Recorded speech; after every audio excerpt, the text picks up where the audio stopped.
Welcome to section 213. We're going to be talking about the bouncing ball again. So from lesson 212, we talked about the rebound ratio. And that rebound ratio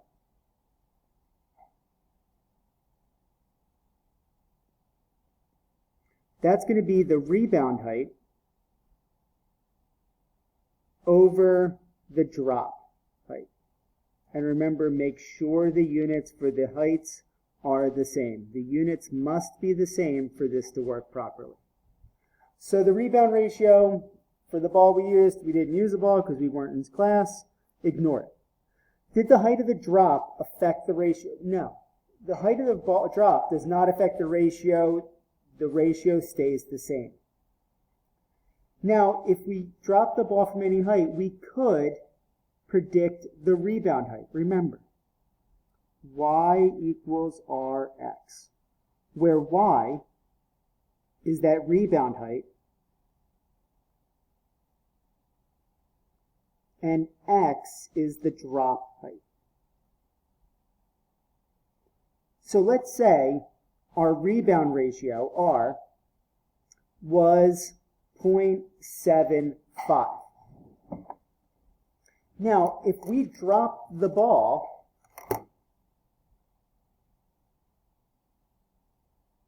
from 100 inches, we could find out what the rebound height is going to be by substituting in. Y equals 0.75 times 100. So y equals 75 inches. So using that rebound ratio of 0.75, we could calculate the rebound height by substituting in and finding out what that rebound height would be. In this case, it would be 75 inches. Not only does it work that way, but let's say our rebound height was 200 inches. We can use that same equation to find out what our drop height would be.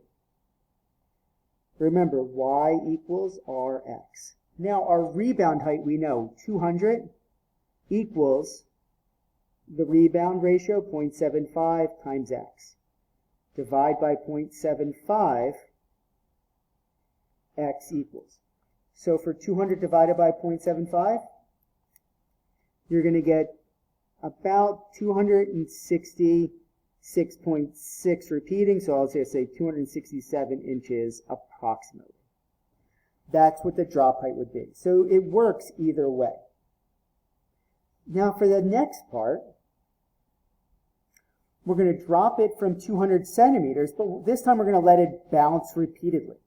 So what's going to happen? We're starting up here. We drop the ball, and then it's going to bounce up to here.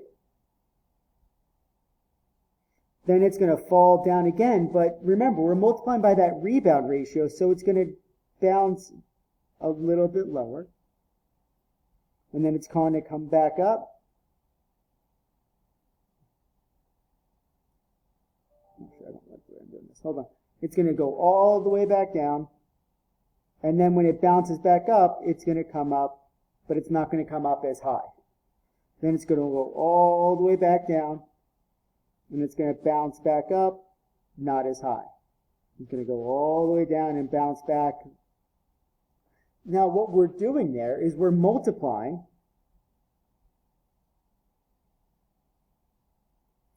by the rebound ratio each time.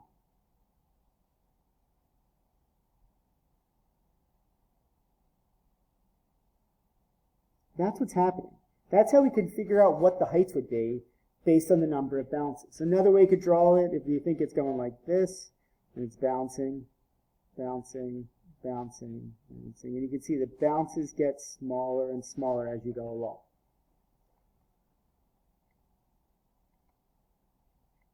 So let's say our rebound ratio is 0.75. We can calculate this. So what we're going to be doing is, let's say we start for the first bounce. I should say 0 bounce. Bounce 0, we're at 200 centimeters. Bounce 1, 200 times 0.75 is going to be 150 centimeters. Multiply that by 0.75 and you're going to be at, for bounce 2, 112.5 centimeters. For bounce 3, you're multiplying that by 0.75 and you're going to be at about 84.4 centimeters. And then you're going to be for bounce 4 at about 63.3 centimeters. And then bounce 5, you're going to be at 47.5 centimeters. At bounce 6, you're just going to keep multiplying by 0.75 each time. You're going to be at about 35.6 centimeters. And then for bounce 7, you're going to be at 26.7 centimeters. And it just keeps going. You can just keep multiplying. Now, would we connect these points on the graph? So if we were to graph these values, what we'd have is our number of bounces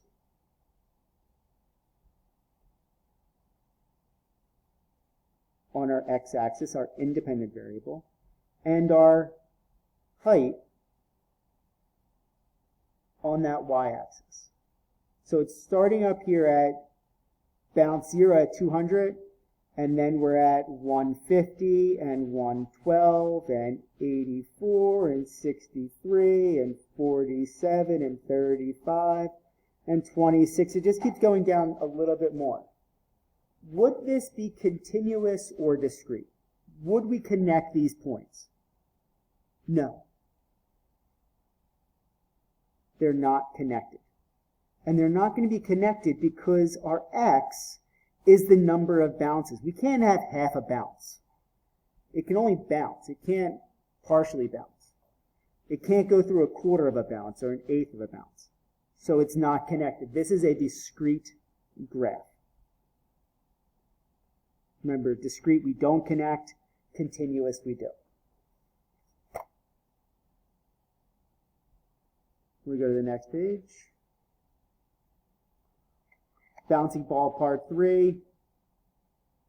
And this is once again just a continuation. So what we could do is we could write a model. And the model for this is going to be much the same as what we did for before. So our model, y equals our initial. We'll call that a times b to the n. Now, if you looked at what we did for the previous problem where we found the values, our initial would be 200 because we started at 200 centimeters. Our b is our multiplier. We're multiplying by 0.75 to the n. That's how we could calculate. And if you type that equation into your y equals and look at the table of values, you'll find out that they match up to the numbers that we came up to, at least pretty closely. There might be a little rounding difference. So the way we would write this is y equals 200 times r to the n, where r is our rebound ratio.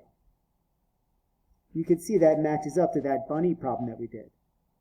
This is an exponential function, and that's why it's in that form of our exponential, a times b to the n.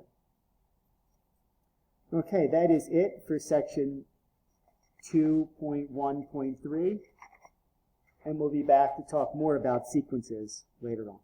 Thank you.